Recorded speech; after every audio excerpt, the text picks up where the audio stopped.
just live. Yep. We're doing it. Are you using the intro that you did last time? I was actually going to bring that up. You think we should keep that? I haven't asked. I'll run it again on this episode just so people know what we're talking about right away. But I didn't ask the man, the myth, the legend that recorded it if it was intended or if he would want us to use it for every episode. Yeah, I mean, my only feedback would be emphasize or say couch beers a couple times. So, Yeah. Because it was kind of That was like a one-take muffled. thing. Yeah, and that's totally cool. I liked it. I'll allow it. Redemption. Can you pour beer on you? I guess we're not recording, so it doesn't even matter. Tim cracked the TRC beer, which the name of that is Saint Taco. Is that what it says in the can, Tim? Our viewers can't read it. That's an even pour. I think they were good there. That wasn't even close. It says ST Taco, but the T is lowercase. So I think it might be like Street Taco. It's a beer, so either Saint Taco or Street Taco, either Yeah. one. So Do you think there's a Saint Taco or a Street Taco in TRC? I hope so. Like the name of the street is Taco? Taco Street T or C. We should address we don't have video right now because I've been working like a dog going into church. the office every day and I forgot to charge the camera battery, so we're going old school. No video. I'll still upload it on YouTube, but it'll probably just be I could just our logo. We're looking at a screen with a bunch of colored lines on it. I could do that, or I could just do the logo. Can you just put like an image up? Because I can send you a cool image. Sure. Okay, I'll send you a cool image. Yeah, let's do it. It's actually generated by Dolly 2. So Artificial intelligence. yeah. Cool. Yeah, so cool. What do you got, Tim? You got anything fun? Well, I left my iPad at work because I use it to take notes, so I don't even have my iPad. But I do know I only wrote down 3 words. One of them was new intro, or 2 of them were new intro. So, boom. What's discussed the third that. word? The third word was not really. No, the new intro. not really a word, and not even really. I don't know. Was it a symbol? I wrote RRR because you watched it. How do you know I watched it? You sent me a Snapchat. Oh yeah, I did. Yeah. So what did you think? And well, we're kind of regurgitating the past, which I don't That's what disagree we do with, here. but that's fine. I watched RRR and Severance. Nice. Yeah. So You watch all of Severance? yeah, there's only 9 episodes, right? Yeah. Yeah, so I watched all of them. Yeah. And how long did it take you to finish it? See, now I brought up RRR. I had no idea you watched Severance. But now I One watch day, RRR. like Severance. I'd say half a day and like a quarter of another day. So like in 2 days, I watched the whole thing. I binged it. I'm very happy.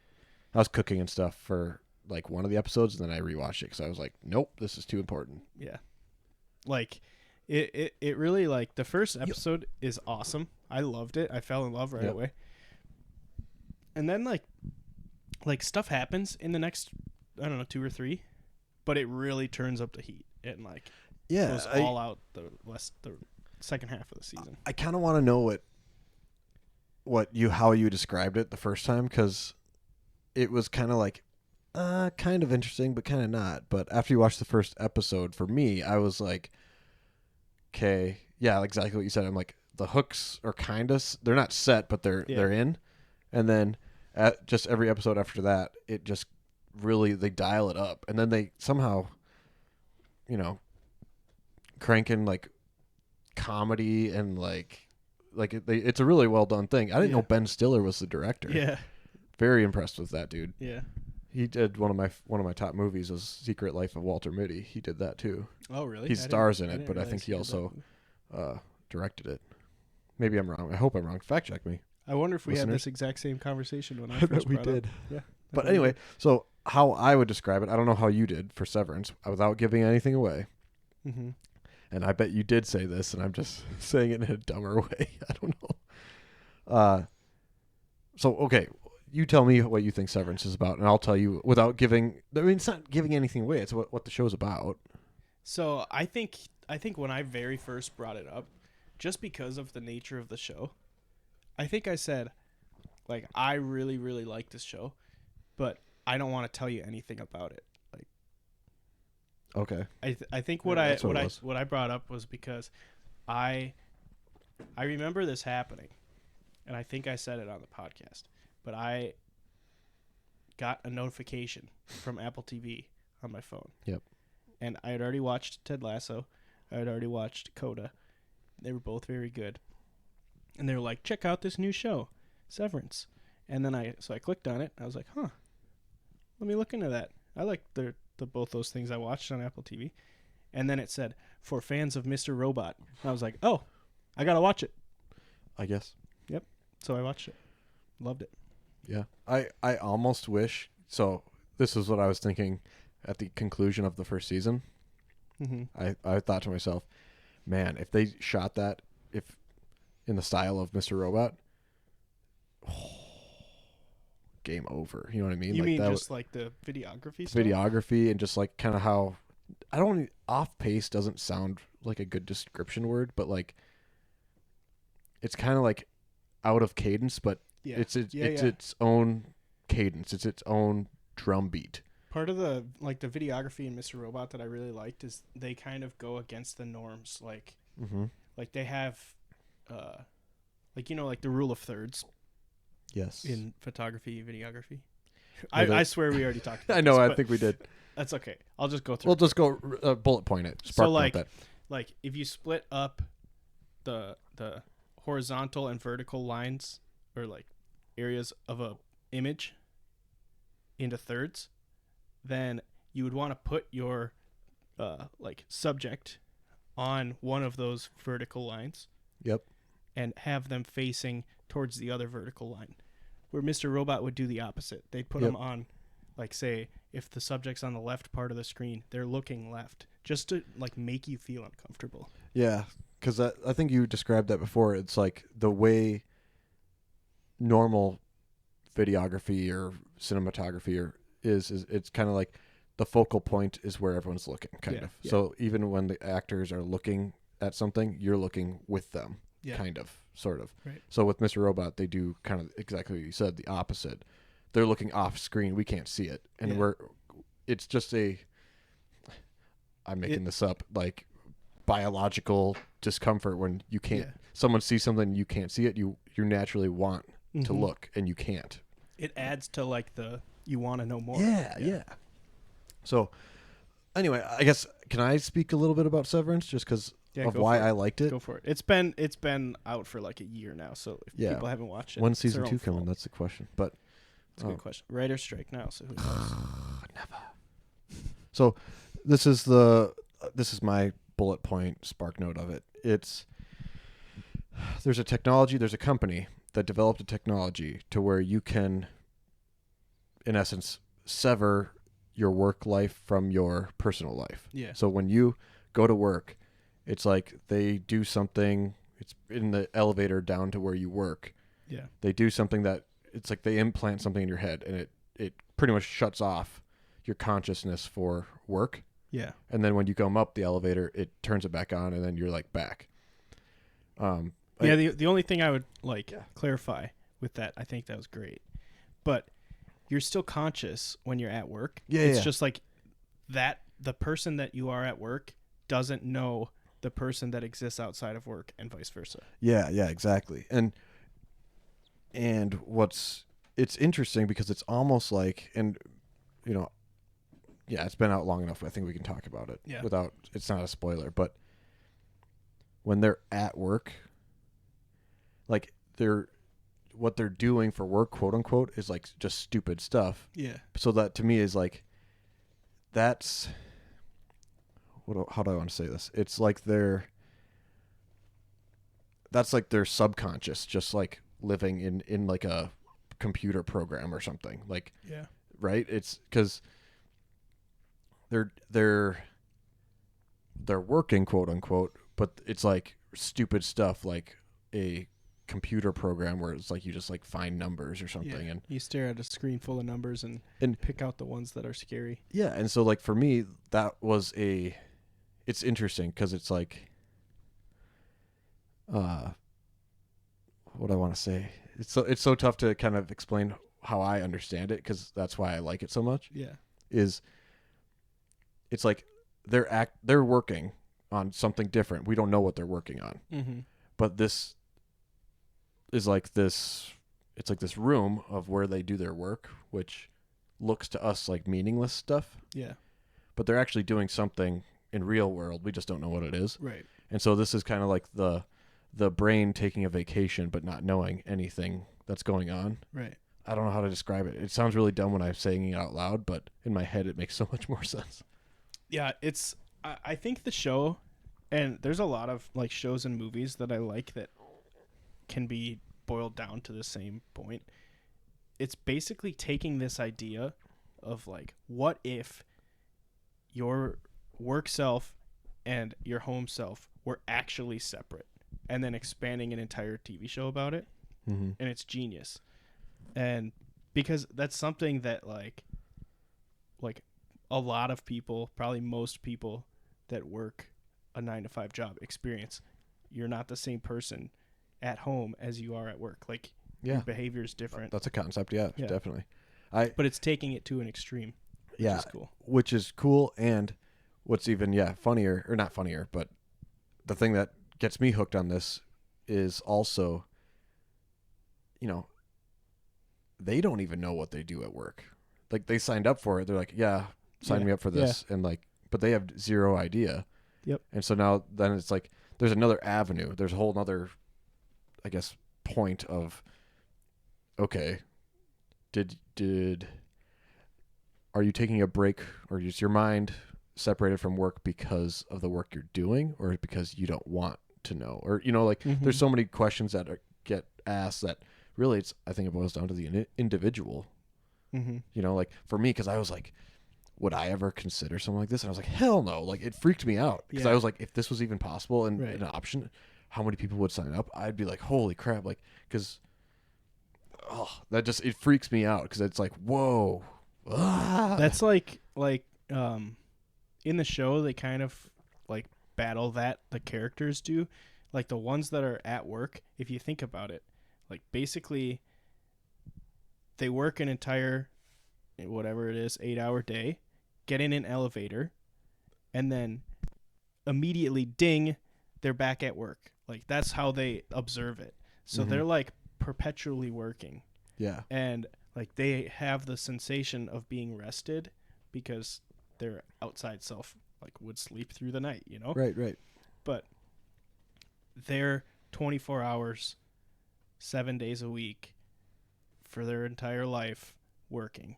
And they have this debate between them. They're like, what kind of person would do this? Like, because they're like, what kind of person would do this to me? But it's them that did it, Right. And then it's like, I mean, it's not spoiling it again. I don't want to tell me if I'm off base or whatever, but it's like, they can, the people inside this work mind, that's what I'm going to call it, because it's not what they're actually doing. It's like the concept of their mind is trapped, or like it's on break kind of. Yeah. So the concept of that, they could, submit a request to end severance and end the whole situation kind of. Right. And that's where they play a video of the person outside of work saying, nope, it's all good. But the person outside of work has no idea what it's like in this like freaking box kind of. Yeah. It's like a prison kind of is how they described it. You're trapped at work. Right. And their consciousness is always, it's like what you said, it's perpetually, they're working, they're rested, but it's like it never stops. Right. Oh gosh. It's like torture, but it's like, oh. Like, I think the genius of that show is, like, the concept is really intriguing, and it's like a giant thought experiment, right? But also, all of the characters are super interesting. Yeah. And, like, super engaging. Mm-hmm. It makes a great show.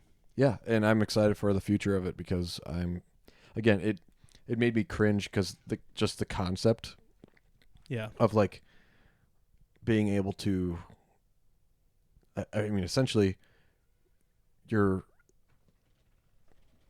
what are you doing? You're shaving off almost a third of your life, really, Right.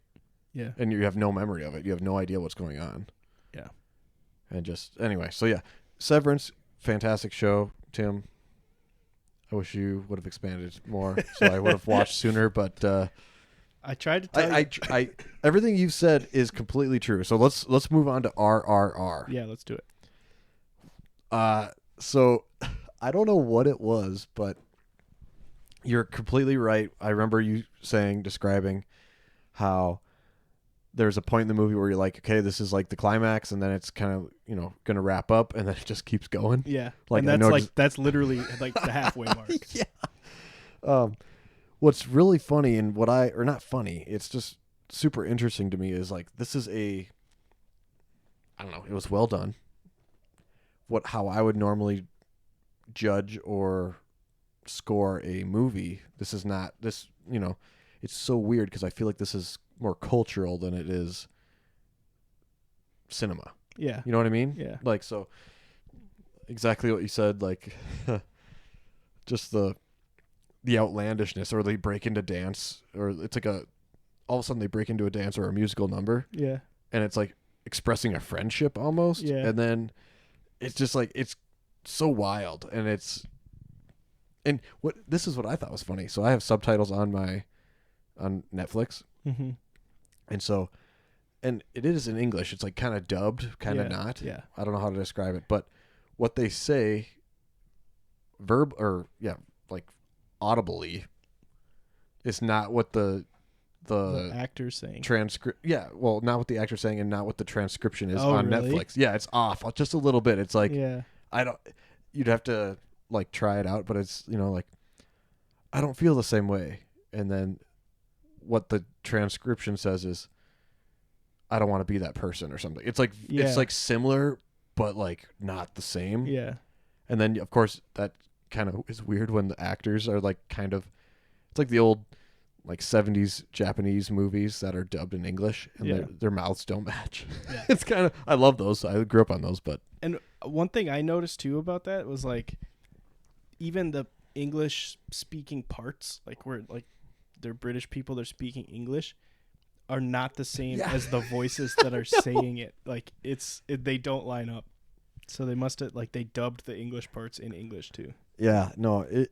So what's so, again, this goes against like everything how I view and judge and score a movie, right? It was incredibly entertaining. Yeah. And I knew 100%. exactly like where the plot was going, right? Yeah. Like you could see that a mile. Like you don't even you could see the end of it. You're like, I know where this is going. Yeah. Which is totally fine, but it was how they get there. That's, it's the Right. journey, really, because Right. you're like, this is so wild. They break into song. They do crazy stuff. I don't know. It's just like, I chalk it up to cultural difference. Like the friendship. At first, I was like the American Hollywood me was like, oh, is this like a forbidden relationship because they were like best buds, Yeah. Like, oh, it's just like scandalous or whatever, right? And then they break into song and they do all this stuff, and I'm like, oh, maybe like that's the American Hollywood that they're getting there. And then it was just, no, it was like just a friendship, and that's all it was. And I'm like, very cool, like, but culturally, like, maybe it's not that it's different for me, it's different for them. Mm-hmm. Does that make sense? Mm-hmm. Like, that's their culture, and it's like about friendship and like cool. Whereas for me, I was stuck in like this American Hollywood where everything has to be social cues. Yeah. You know what I mean? Yeah. One thing that it was kind of funny that I think it was even after I saw that you'd watched it, but I saw a guy on Twitter. I watched something, or there's a tweet about RRR, doesn't matter, but I saw a guy replying to it, talking about how RRR sucks. something What? like that. And I'm like, this is the first person I've seen Yeah. that like saw the movie, didn't like it. So then I clicked on it because it was like he posted a bunch of tweets. I wanted to see what else he said, and it was an Indian guy that the only reason he didn't like it was because it got so popular. So he was like, he's just like, it's too mainstream. Like there's so many Wow, better okay. Bollywood movies. So I mean, I'm super open to Bollywood movies now. Yeah, Like, I agree. and it sucks that it doesn't suck. I want to rephrase that. It's unfortunate that it took a 3 hour and 15-minute Bollywood movie, for me to like Yeah, say, you know what, I could get behind these kind of movies because honestly they were super entertaining. I was cooking during half of it because let's be realistic, it was an hour and a half is half of it. yeah. And so I was like cooking, I was doing other things, but I was also like just like following it, and it's like That's the type of movie you can do that too. you can. That's true. You know, I think I was unloading the dishwasher or doing something or folding laundry during half an episode of Severance, and I was like, "Yep, I'm gonna rewatch that episode," because I definitely did not have my full attention, and I wanted it. Put it that way. So anyway, sorry everyone. I'm talking about the stuff that Tim already. You know, I'm behind. I'm behind the curve. It's all good. So I apologize. That's on me. Have you watched Jury Duty yet? It's a cultural hit. What's it on? I think it's airing. I don't actually know what Freevee is. Oh, Freevee, yes. I think it's an actual TV channel. But you can watch it on Amazon. So is free? This is my question to you, because I know what Freevee is, because I see it on Amazon Prime. Mm-hmm. My question is this just TV on Amazon on a streaming service? Because think about it, they have ads. Like it's literally just it's cutting out actual TV and replacing it with a streaming TV type thing. So it's not an actual TV channel. Freevee is not a real channel. It's just a thing on Amazon that you can watch for free. Right. Well, even if you don't have an Amazon Prime account, you can watch it. Okay. Interesting. So, sorry to cut you off. Yeah. The reason I know about Freevee is because I've been watching slowly, like probably one episode a month. It's trickled down to Magnum PI, like the original, the OG from like the 80s. Yeah. Such a iconic show. It's both like great for the time period and bad for the time period. They wrap up there's a lot of like how many mysteries. When did that come out? The 80s? Oh yeah, Googleize that. I think it's probably like it's got to be like 80, probably like late 70s, like 70. I bet it's like 78 through 86 or something. I'm looking it up right now. I got a question for you while you're looking. Go for it. So, you texted me last weekend and asked if you could borrow my Apple TV account. Did you create an Apple TV account? Yeah, I did. So you have like a month of stuff to watch? Because you should watch Coda and you should watch Ted Lasso. So I saw both of those pop up. They don't have a ton of like shows if you really look at what Apple TV has to offer. Yeah. So, but I've decided. Sorry, there's a long pause there, folks. I don't know. Great reveal. I right now, whenever I finish a show, I'll call it methodical about how I watch another show, because to me, I don't want to waste my time. Damn it. Yeah. And so I've heard lots of things about Ted Lasso. I'm kind of the person where when everyone's saying it's so good, I push back. I'm like, nope, I'm not going to watch it then. I will say, there's like releasing the newest season. The first few episodes in the new season, not as good. The most recent one was pretty good, but up until that one, not as good. Nice. So season 1, season 2 better. Sorry, really quick. 1980 to 1988 was Magnum PI, the OG. Nailed it. So I said 78 to 88. That's pretty close. So that's kind of close, not really, but what else do you got, boss? Not much. It's finally nice out. We're both wearing short sleeves. I'm wearing shorts. Yeah, Hell yeah. I got softball starting up. I had softball last week. Mm. We got crushed by some like hyper, hyper. When I say hyper athletic and hyper competitive, Mm-hmm. like that's hardcore in my opinion, right? So Mhm. hyper, I mean HYPER, hyper. These we got killed by like some hyper competitive boomers on with knee braces. I mean, these guys were just like crushing, just honestly doubles. They're just cranking out doubles. Like it's like you couldn't field them. You could play in and try to get them, then they just bomb it and get over your head.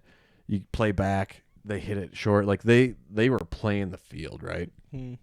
And then we're just like flying out, just grounding out, all this stuff. Like these guys were turning two, like dun dun dun dun, like ESPN highlights. Like these guys were turning two like crazy. I was like, oh my gosh! And then I just What look at was our the team. final score? Um, Do you have a mercy rule? so we thought there was a mercy rule. You found out. We found out not, because our first game we got creamed by these like younger dudes, some construction crew. Mm-hmm. But it was like it was probably like 16, 17 to like 3. And we're like, is there a 15 run or is there a 10 run rule? And then umpire's like, no. And then it was like, 15 to 15 runs. And we're like, is there a 50? Like, we were kind of like, why are we even playing? Yeah. Like, and now this is not a defense, Your Honor. However, I just want to say most of the people on the team were more interested in the draft streaming live Mm-hmm. than the game. Did you play on a Thursday night? Yes. We always play Thursdays. Double headers, baby. Nice. So tomorrow I'm playing 6:15 and 7:15 in Savage. Well, there's a lot of rumors that the Vikings were going to trade up to draft quarterback Will Levis. And then he fell all the way to the Vikings draft at 23, and they didn't even pick him. So I'll tell you what, statistically speaking, drafting a quarterback or running back, I think, in the first and second round historically has been a bad move. especially for the Vikings.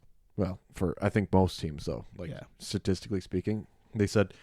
I think I read a book about all these like crazy things. Yeah. It was called. I don't know what it was called, honestly.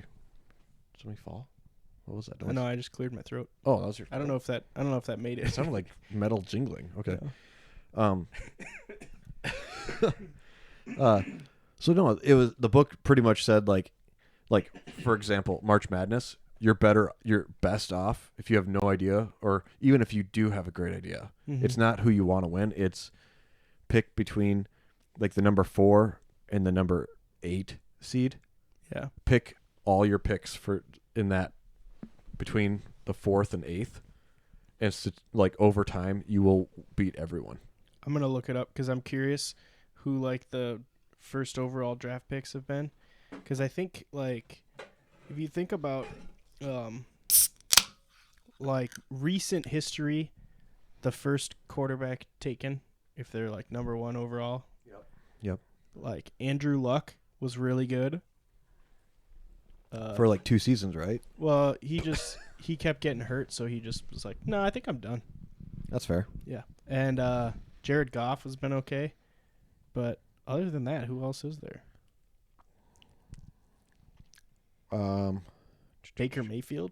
Well, no, let's go back to like, wasn't Teddy Bridgewater supposed to be God's gift to earth? Well, he ended up getting picked 32nd. Oh wait, RG3. RG3, I don't remember where he got picked. I thought he was picked like second or something I don't know. Doesn't matter. So, but he was really good too. Like he just kept for a getting hurt. season or two. Okay, so last year was Trayvon Walker, defensive end. So let's just go quarterbacks. Trevor Lawrence, he's been okay, but his team kind of sucks. Joe Burrow's been really good. Kyler Murray, he's been okay. Team sucks. Baker Mayfield, he's bounced around a lot. Jared Goff, he's been pretty good. Jameis Winston, he's fine. Nah, he's not that good. Andrew Luck, 2012. Cam Newton, 2011.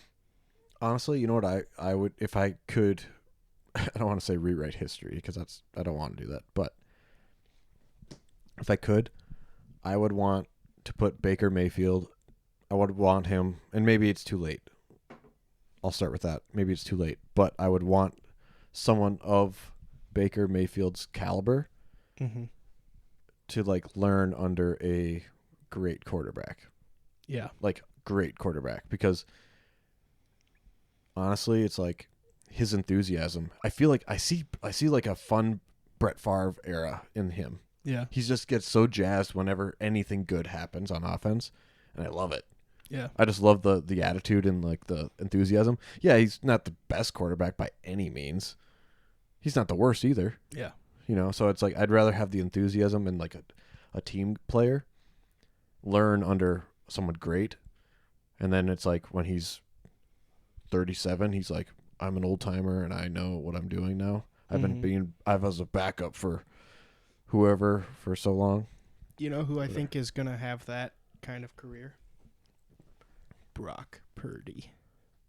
I don't know who that is, but cool. He was the very last pick in last year's draft, quarterback from Iowa State. Of course, Iowa State. He went to bias. He went to the 49ers. They had Trey Lance, who they spent like 5 first-round picks on. He broke his ankle like 2 weeks into the season. Then they had Jimmy Garoppolo.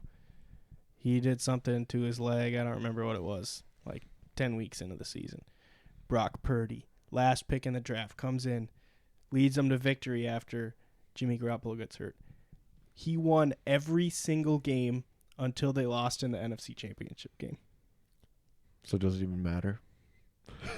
Yeah, he matters. He's awesome. And I was like, one of my Iowa State friends, we were going to a wedding the day of that draft, and he was like, Brock Purdy is not getting picked. I was like, he's good. He should get picked. Like, says the bias Iowa State.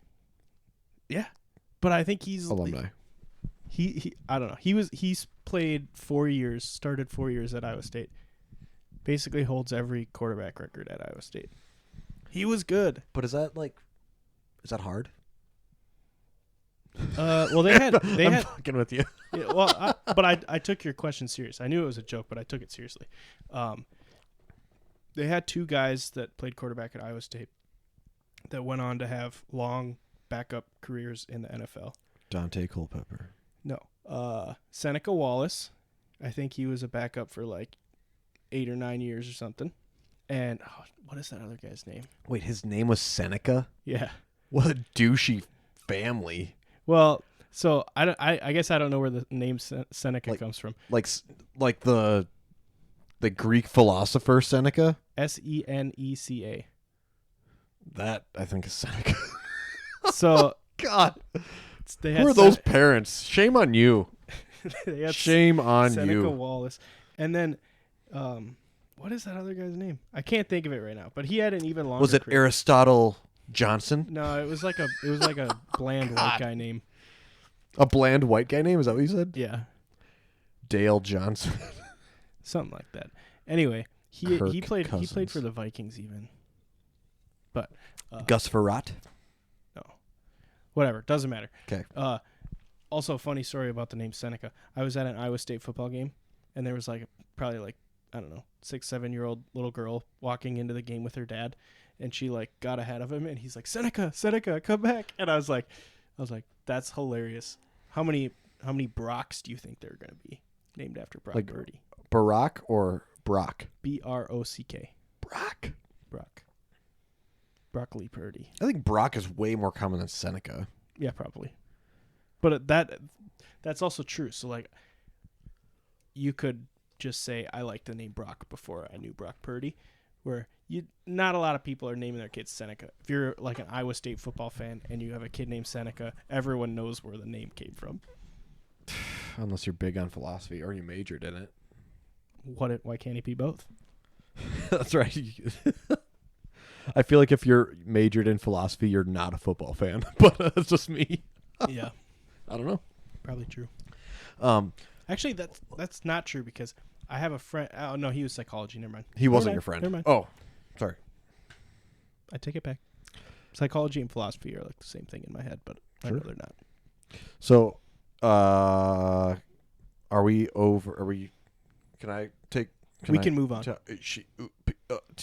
Brock Purdy is awesome, and I love him. Is he related to Joe?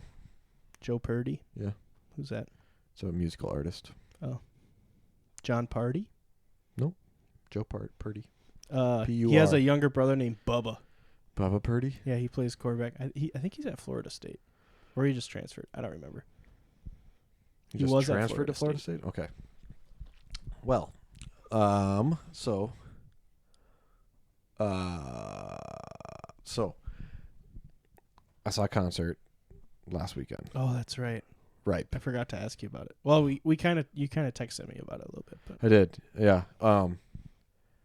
No, that was seriously probably like in my top 3 best concerts I've ever been to. That's awesome. It was at Varsity Theater in Minneapolis.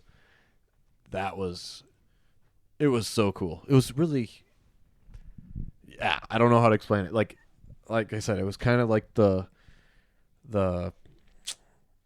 Corey Wong type concert, but it was super like high energy and just like banger after banger. And it's like, I didn't know all their music. I knew some of it, most of it.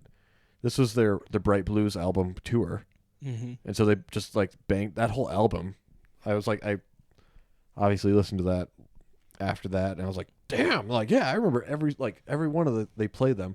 I was so pissed because some jackwagon screwed the pooch with security, and like they wouldn't give the set list to anyone. Oh. Because I try to get the set list for every concert to go to. Were you like front row? I was probably like 10 rows back. Hmm. It was great vantage point. Nice. But it was like you mean like the physical set list that they like print out and have on yeah, stage they tape it to the where the pedals are for their freaking, so I always like wait until the band leaves and they're starting to tear down, then I'm like, hey, can I have a set list? And usually someone's like, I don't care. Yeah. But this one like asshole, I don't know, he like was it like someone from the venue or like from the band? Or like their no, it their was group? like, so they were tearing down. It was not the band or anything. It was like security. Like this one dude was like super, like he tried to like kind of essentially jump on stage to try to grab it, and security like said, what the fuck, like just like shut him down. Yeah.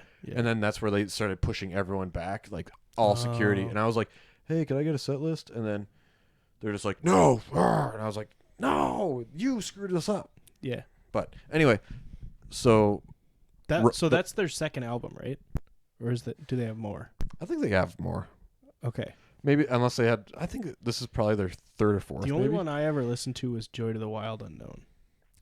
I think is what it's called. Let me look. Because the only reason I even ever heard of that album was because Corey Wong produced it. Did you know that? Now that tracks, super tracks. Yeah. Because they, honestly, like, so let me just go here. They have. Go in chronological order. Okay. I'm on YouTube Music, the superior music service. I have Ripe. Are we sponsored by them or something? Well, I'll get into future sponsorships in a second. Mm-hmm. I have Ripe on Audio Tree Live. That's EP 2016. Mm-hmm. Then I have Produce the Juice, which is 5 songs. I don't know if that's considered an album at that point, but that's 2013, so that's not even in order. Mm-hmm. Then Hey Hello, 2015. Again, 4 songs. So those are like EPs, probably. I don't even know what does EP stand for. Eden Prairie. Extended play. There you go. So basically, it's like LP is like an album. It's limited play. EP extended play. Gotcha. So then Joy in the Wild Unknown, 2018. I bought that at the concert, and that's where they had a lot of bangers. They were selling vinyls. Yeah, they sold. Because I bought that one on vinyl, but I only listened to it once, so I ended up selling it because someone gave me like $130 for it because they got more popular. Yeah. Damn right. Was it like, damn, well, your loss. I have it, and it's like, what's super cool is like the vinyls like are unique color. Oh, really? It's super cool. So I'm excited. Like the Bright Blues album, which is 2023, their newest album. This is their tour, 12 songs. I don't know if the album is actually, or the vinyl itself is blue, or if it's like a crazy color. Usually they'll say like on when you buy it on the website. Do they have it like pre-ordered right now? No, so I thought it was initially, and then it literally got delivered today. So that's where I was gonna bring it. Like if it came yesterday, I was gonna bring it for you.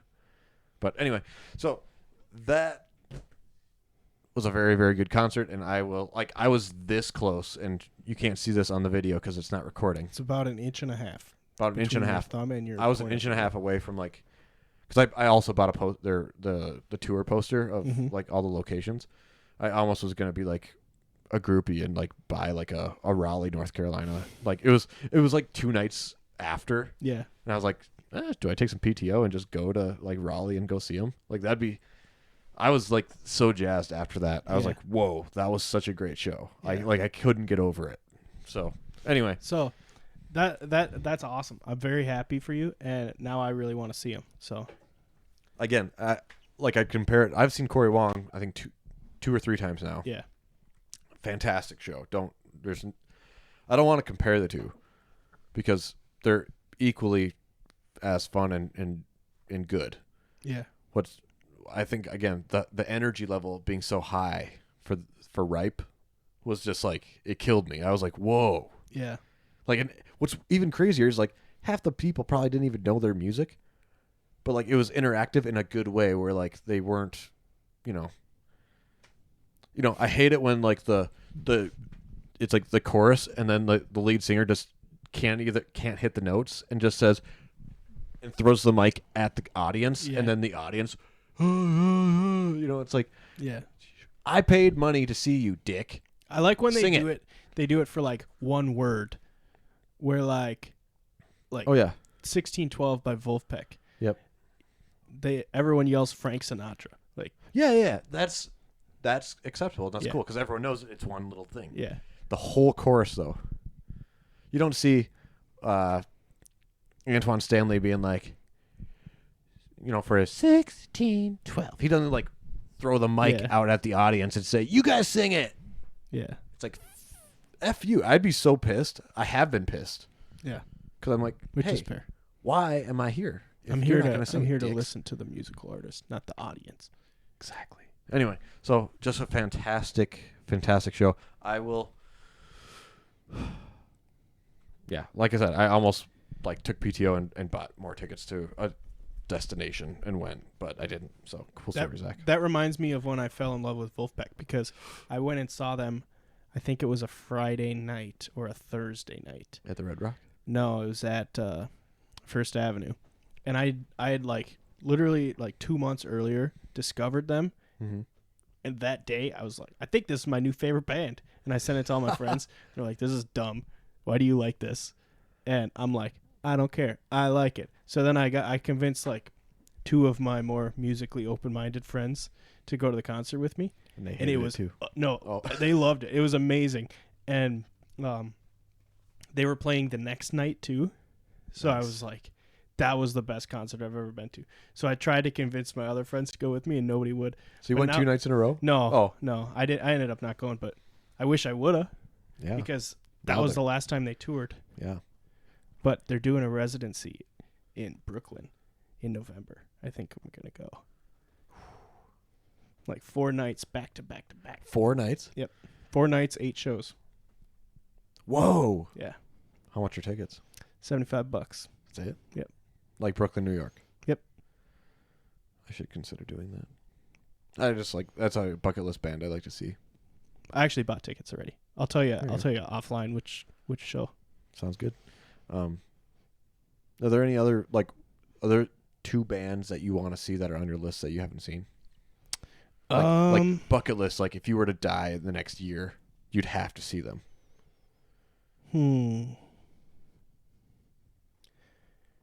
I can go if you're thinking. If you're the first 2 that come to mind that I have not seen, Tame Impala. I'd love to see him. He was at the X. He's too big. I don't like concerts that big. But yeah, X. Yeah. Maybe on the smaller end. I think I'd like to see Alabama Shakes. Okay. Yeah. Dope. What about you? 666. Well, Counting Crows, honestly. Yeah, I think we talked about this last I think time. we probably did too. So I just know I've listened to I went through a Counting Crows phase, like Counting Crows phase, where that's all I listened to for. It was probably a summer, where all I listened to was Counting Crows. I listened to like every single live album. Crazy. What I loved about them at that point, and still do, is every single live concert they've ever done, the song is different every single time. It's similar, but not the same. Yeah. And I was like, dude, that's so cool. Like, it's a jam band from the 90s. That's all they are. Yeah. And that's why I like Wolfpack. That's why I like those dudes. Is they just jam. They're just having fun. It's like that's art. Yeah. You know? Anyway. I thought of two more that I think Okay. that like I really want to see, but I became fan of them too late. Daft Punk. Do they still tour? No. Oh. So they They're probably like old now. Like they they probably are like 40s. But they put out their last album in 2013 and then they announced last year that they're officially done. Dunzo. Yeah. But the other one, Mac Miller, R.I.P. Oh. He would have been good. I just became a fan of him too late. Because like when I first heard him, it was like his songs like Donald Trump and and like stuff like that. It's kind of just like I call it frat rap. I mean, Which is wrong. it's got its time and place. I don't dislike it, but most of his later music is just so good. Super dope, baby. Yeah, the other band, it's tough to now that I have all my music in front of me. But I think honestly, if I had to pick one, it'd probably be Griffin because I haven't seen Griffin, EDM artist, DJ. Mm-hmm. I just pick up all what he puts down. He could put down shit, I'd pick it up. You know what I'm saying? Yeah. He'd throw a turd, I'd catch it. You know what I mean? EDM, I'd want to see Calvin Harris. I like Calvin Harris. Yeah, I saw Calvin. Yeah. How was it? I mean,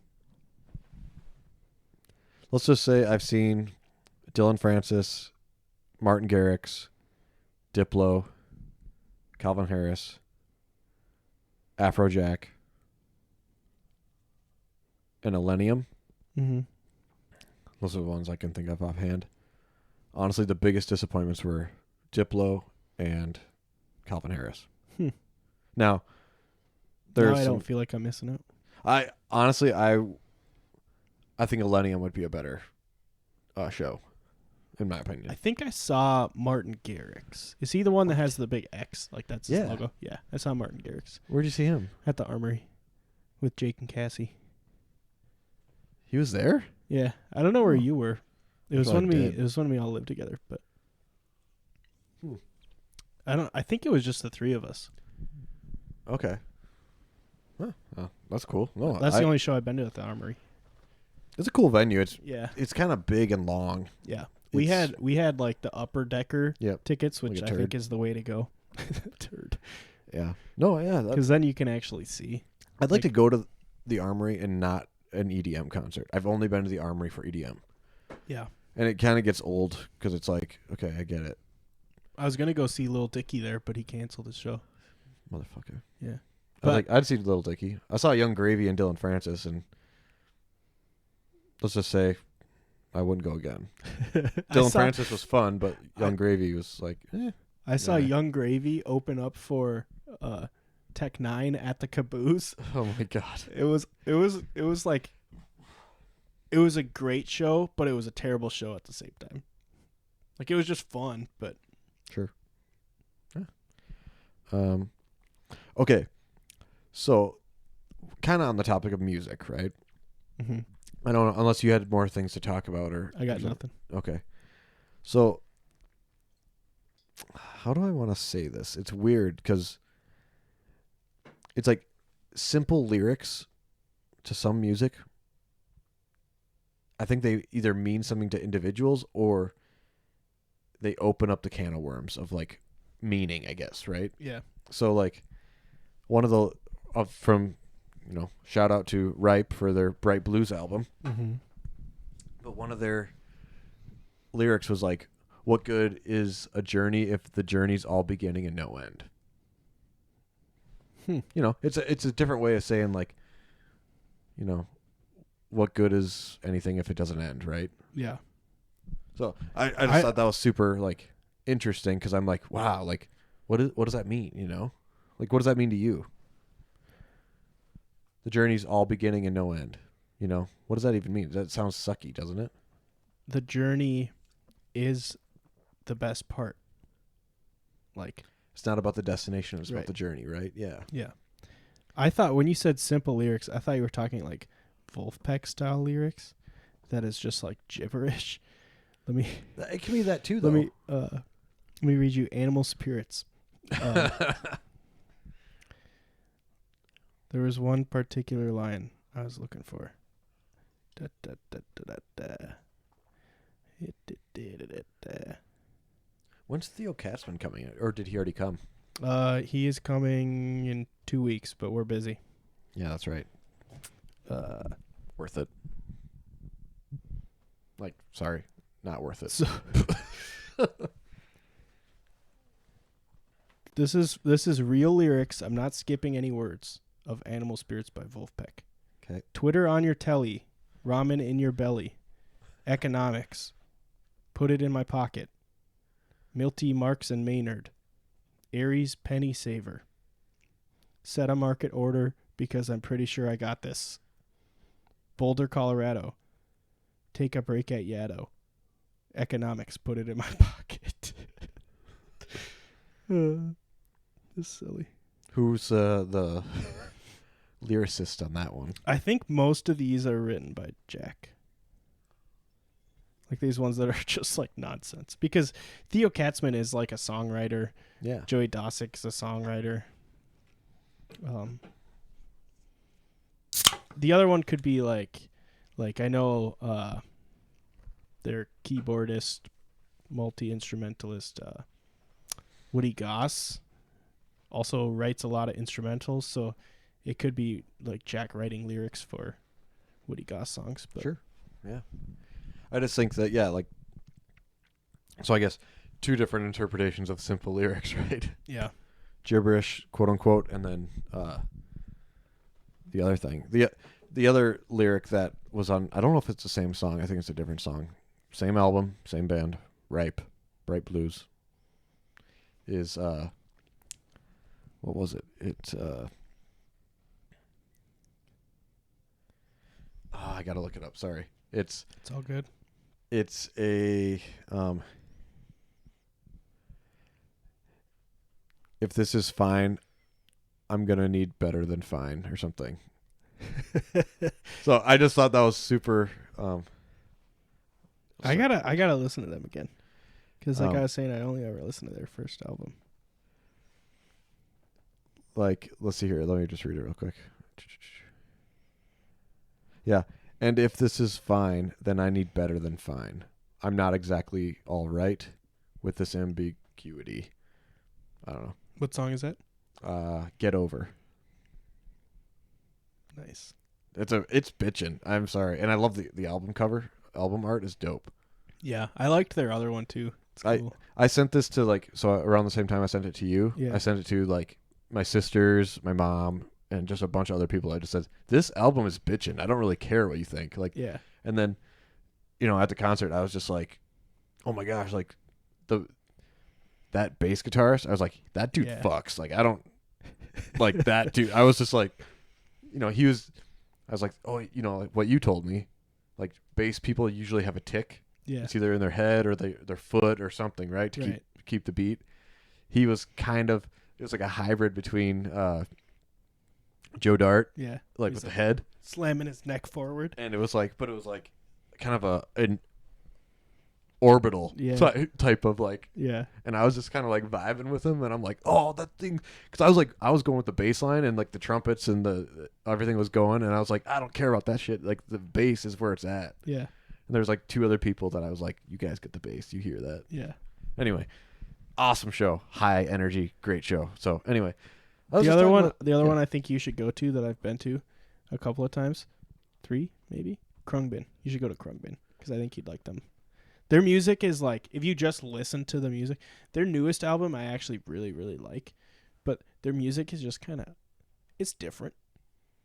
It used to be a lot of instrumental. Their newest album I think is like 50-50, but their live shows are awesome. They're just super fun. See that's the thing. It's like, what was it? So I also saw Lake Street Dive, right? Oh yeah, I'd want to see them too. It was, don't get me wrong, fantastic show. It sounded identical to the damn album. So for me, I'm like, if they were in town and I had nothing going on, I might see them again. But they were like, just listen to the damn album at this point. Yeah. I mean, it was that spot on to where it was like, great, but I kind of want it to be a little different. I want it to be a live show. This was like, just, you couldn't even tell. Like, it's like you put on, blinders if you can see. And you can just hear, like, you're just like, what's the difference? Yeah, you're like, what's the difference? Other than I'm standing and locking out my knees and my back hurts. Yeah. That's why you got to go. If I think like most of those shows like that, Yep. like whatever number of listeners, however you want to describe it, end up at Palace Theater. Was that at Palace Theater? Yeah, it was Palace, yeah. Yeah. So you got to get there early and you got to get on the railing. Like not the railing right at the stage, but the railing like the next level up. Okay. That's the secret sauce. Okay. Good to know. Yeah. Yeah, and with just going into that too, it's like the thing that it doesn't lose it loses flair for me when bands go like, oh, we're going to pull random songs out of a hat from recommendations from the crowd before the concert, and they pull it and it's like songs they've done on like whatever Scary Pockets or like covers that they've already done and released. Yeah. I'm like, fuck you, no one wrote that down. Like, I know it didn't. You just picked that. You picked, it's a blank piece of paper probably. Oh, it's this one that we all know. Nobody asked me to write down a song. Yeah. Right? Like, so I'm just like, don't play games with me because I know you're full of shit. If I were in your shoes, I'd do the same thing, but I'd at least try to be more genuine about it. Yeah. Like, okay, this says Aerosmith song. Well, we don't know how to do that, so we're going to give it our best. Like, honestly, if you failed at it, I think you'd get more respect from me. It's like, that was a shitty, like, how do you do that song? I don't know. Yeah. I think actually I was supposed to go to that concert with you, but it might have been when I had COVID. I don't remember. I know it. Well, no, that's what it was. I thought I bought tickets, but I didn't. That's right. Because I told you about it, and you're like, I'm going to buy tickets tomorrow or something. You never did. And I never did. I was convinced that I did the whole time. I put it in my calendar and everything. Well, what are you going to do? They actually played like the following night too. They did an impromptu following night. Anyway, by the time I figured out that I hadn't bought tickets, they were sold out, and their resale was like way too much. Yeah. Again, great show, but you're just as good listening to the album. The singer, I think her name is Rachel Price. Yeah. Her voice is awesome. Yeah. She's the best part of that band. I don't know, that the bassist is pretty. Oh yeah, she plays like stand-up bass, doesn't she? The cello bass or stand-up bass. Yeah. And regular bass too, but yeah, she's good too. Yeah. And then I don't know. So yeah, obviously we're at the beginning of something. Yeah. Good tune, baby. I don't remember the rest of it. I like it. I'll allow it. What else you got? I have a conceptual question for you, but hit me. So, do you think disagreement brings people together? Do you know what I'm saying by that? Yes, I do. I would say it depends on the format of the disagreement. I think, like, it depends on the people, because like, if you're disagreeing with somebody on Twitter, it's not going to bring you together because the format, it just is impossible to have a reasoned discussion, right? If I disagree with you, but I like am having a long conversation and I can ask you questions about where your ideas are coming from and kind of understand your thought process versus my thought process, I think that would bring us together because I understand how your brain works better. Mm-hmm. Yeah. This came to me on the way here is I was thinking about this is if you surrounded yourself, and this, like, fly the plane up, right? So it's not just where you work, who your friends are, but let's just say like cities, states, countries, stuff like that. It's like keep zooming out, right? Mm-hmm. If you are only of one collective way of thinking, like I don't know, it just doesn't feel real or right to me. Yeah. Like I'm not saying like, so if I disagree with someone for whatever reason, that's totally cool. Like I'm not saying I'm right, not saying they're right. I disagree with you on that level, whatever. Does that make, if you and I share that same thought, that brings us together kind of, right? Mm-hmm. So it's like, I don't know where I was going with that. Like, you know what I'm saying though? Like you and I are brought together because we both collectively disagree with one idea or something, right? Mm-hmm. So we're kind of like, we share that kind of value or that we share that concept together. Mm-hmm. And then of course you and I don't agree on everything, thankfully. Mm-hmm. But I think that makes it better because if we both agreed on everything, the same thing all the time, I just feel like it would be boring. Like what the hell would be the point, Yeah. I actually, like, what do you think about that? What I think about that. I think what you can also find is like you can disagree with someone on something, but if you talk about it for long enough, you'll find related topics that you do agree on. Yeah. Or common ground. Yeah. On something. Doesn't mean it's the same thing, but I had a discussion with a friend of mine who said crypto is a failed experiment. And I said, but he was pro blockchain. And I said, like, my thought is like, that doesn't make any sense. Blockchains can't exist without crypto because you can't have a blockchain that's secured by anything other than crypto. Like crypto is blockchain is crypto because like there has to be economic incentive to run the blockchain honestly. Mm-hmm. That's where crypto comes into play. Like, so to expand on that concept real quick, not crypto specifically, but the idea that it's a failed experiment, right? So let's just think of this abstractly for a second. First off, it still exists. Blockchain still exists, so I wouldn't say it's failed because it still exists. Yeah. But that kind of proves like the other point of until it ends, we can't say whether it's failed or succeeded until it ends. Yeah. Right? Yeah. I mean, or like even in 200 years, if there's still 1, 2, 3, 5, 10, 100 wackos running Bitcoin nodes from their house, you could say, but like it's not something that we deal with on an everyday, like 99% of people. You could say at that point, I think it's a failed experiment. So like think of it like this, like, and this is like, I think I may have seen this somewhere or heard this somewhere on like a TV show or something, and whatever, I can't remember exactly, but it's like you create a $50 billion AI robot that actually wants to kill humanity. Now you're like, oh shit, that's a lot of money, and it's a failed experiment. But it's only the robot still exists. No. So the experiment is ongoing until you end the experiment. It's not failed. Yeah. So you just lock the damn thing in a closet, and you're keeping it up and running. You're still quote unquote experimenting with it, but it's not considered failed because it's still ongoing. Yeah. So so it's like this is perception and conception, and preconception. Yeah. I don't know. Inception. A lot of exceptions. A lot of exceptions, a lot of ways to slice it. There's 1,000 ways to skin a cat. Yeah. Is there really?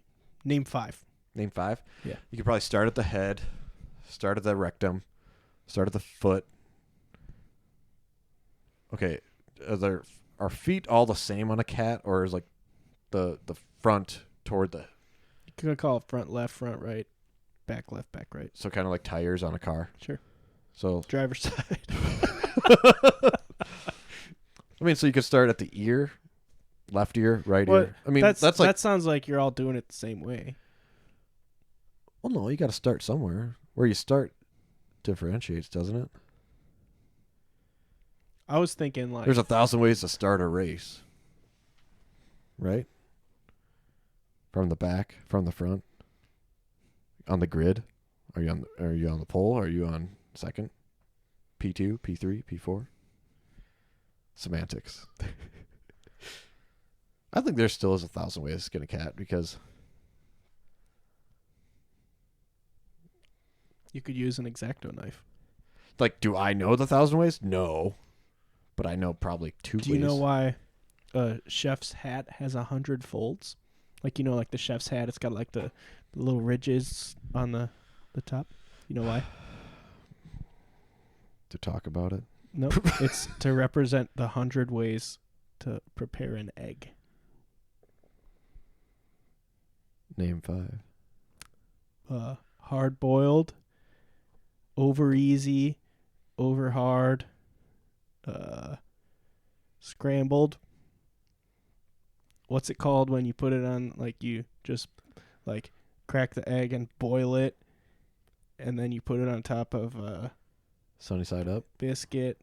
No, like you boil the egg while it's like already opened. Not hard boiled, but like Egg drop soup no. style. What is it? It's like there's a name for it. If you But can't, then you put it on top of the biscuit with the ham and the hollandaise sauce. What is that called? Eggs Benny. Yeah, eggs Benedict. There you go. Isn't that with the biscuit though? Like, I wouldn't consider that a style of egg. But that's like no, the that meal. there's like a method of cooking it for that. There's a name for it. Can't think of it right now. Sounds good to me. Oh, hold on. I'm looking up the So origin. there you go. That's 5. Okay, name 6. More. Over medium. I think that's made up. No, that's the thing. Under medium. I can do it too. What What is okay? Describe over hard versus over easy. over hard is like you fry an egg until the yolk is hard. Okay, what's over easy? Over easy, you fry an egg until the yolk is soft. What's over medium? Somewhere in between where it's, Boo, it's that a is little such bit a bad hard, but description. it's still got a little softness. So like that a means little with blue runniness. pill. Okay. My father often says there's 1,000 ways to skin a cat, which translates roughly to there is more than one way to do something. Yeah. There you go.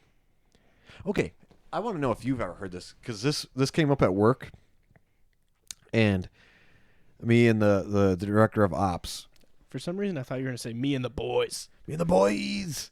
No, me and the director of ops. I was like, I don't know what that means, but it sounds good.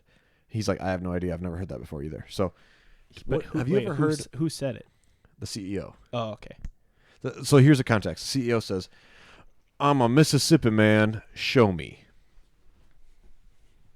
And I was like, never heard that, but I love it because I said it with a southern accent. I think that it kind of throws an extra weight in it. But what does that mean to you? Or I'm a Mississippi man. What does that mean to you? What do you think it means? I'm a hard-working guy. That's what you think? That's what I think. Okay. So CEO said that, and I was like, never heard of that. I don't know if that's a good thing or a bad thing. So I Google it. Google has nothing. Urban Dictionary has this. And I'm like, Oh, no. when I saw that, I was like, oh, I'm terrified because the CEO said this. Yeah. And I'm like, God damn, I'm a Mississippi man. Sorry, that was disgusting. So here it is. The type of guy who will open doors for you and treat you with great respect.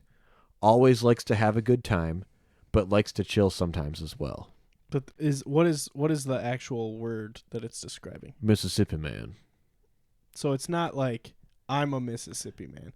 It's like Okay. it's not like that's a real saying. Man 1. What type of dude are you? Man 2. Just a simple Mississippi man. Yeah, so he's not saying though the saying isn't I'm a Mississippi man. It's just describing. I bet you could look up Minnesota man and it'll come up. I bet not. I bet.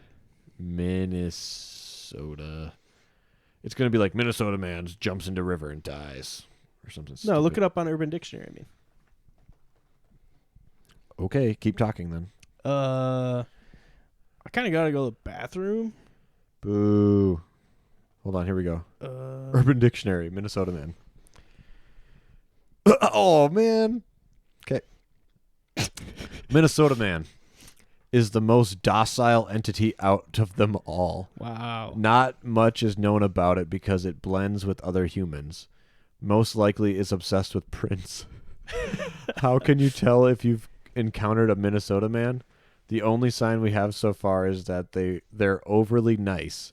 If you have more info on this entity, make a definition and link the original definition. Jake, what if Minnesota man is more powerful than we think? Cash. I'll be right back. Whoa. Oh, you are going pee. I gotta go.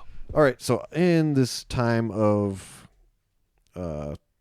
Tim going to urinate, let's go over some LinkedIn, the daily wrap up. So we've got high level. We've got Fed raises rates a quarter point. J-Pow, right on. ADP payroll report comes in unexpectedly hot. A new drug may slow Alzheimer's. Airbnb pushing single rooms again. Worker CEO pay gap widens further. And Google wants you to ditch passwords. I'm a Google man myself. Let's look at that. So let's read this real quick. High level news on LinkedIn. Google wants to eliminate passwords. Tired of racking your brain after another password change? Google knows that, and it's rolling out an alternative. The tech giant has introduced passkeys, a feature it calls, quote, a major step toward eliminating passwords for good. Users will be able to access their accounts much like they might access their phones by scanning a finger or face or by using a PIN, Google says. Passkeys are also more secure than passwords because they use cryptographic keys stored on your devices, making them resistant to phishing attacks. All right, Tim is back. How was the urination? It was good.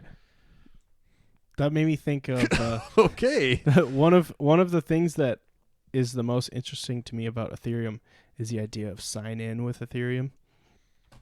It's basically the same thing, except Google's not in control of your cryptographic keys. You are. Dun, dun, dun. But yeah, it's the same. It's the same deal, and it's awesome. So like, So do you do that right now? yeah. What? Show me how to do it. Well, you can't you can do it. Oh, you for can't show someone. No, I could show you, but you I'm can't not a do it for doctor. you can't do it for signing into your Google account. Like, it's only for Ethereum related things. But So sex trafficking, no, people trafficking. no, there's social media sites that are built on top of Ethereum. Like what?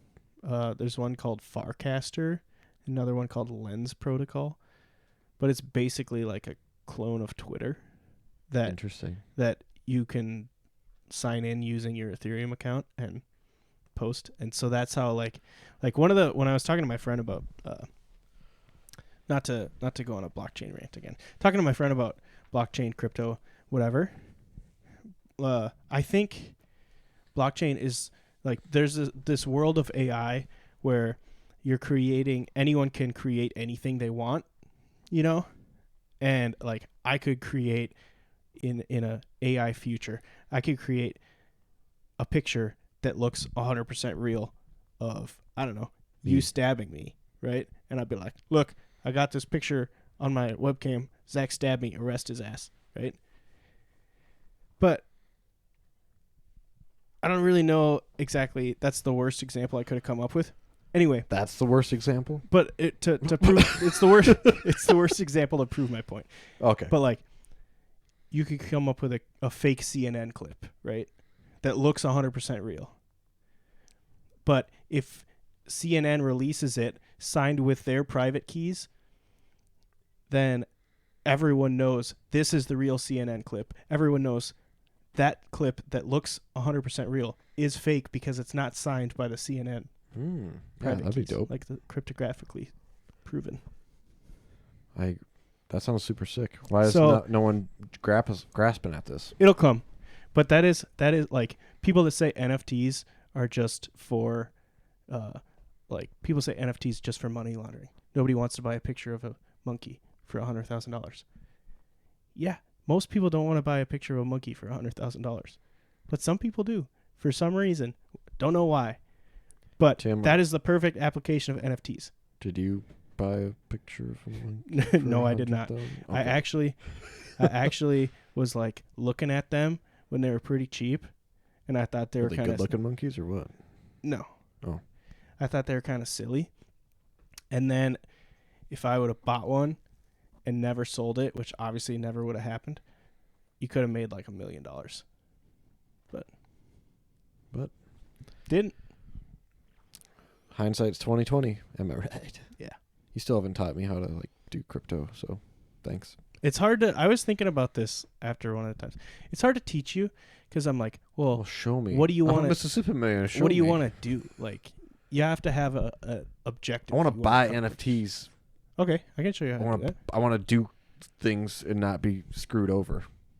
See, that's the hard part because like, I could tell you this is safe, this is safe, this is safe, this is safe, and really it's like. But if you don't use a condom, it's like I'm saying this is like 95% safe, 99.9% safe. Like I could like an IUD. I could tell you how I look at things, but it's hard to say. There's no way for you to get scammed. Like I don't know. Sounds good. Sorry, I'm just looking at the lineup. What lineup? For my softball team, we're the Turtles. Oh, you're a turtle? I'm a turtle, I guess. I like turtles. I like turtles.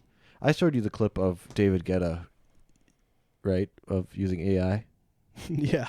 Yeah, isn't that sick? Yeah. It's kind of creepy, but yeah, kind of sick.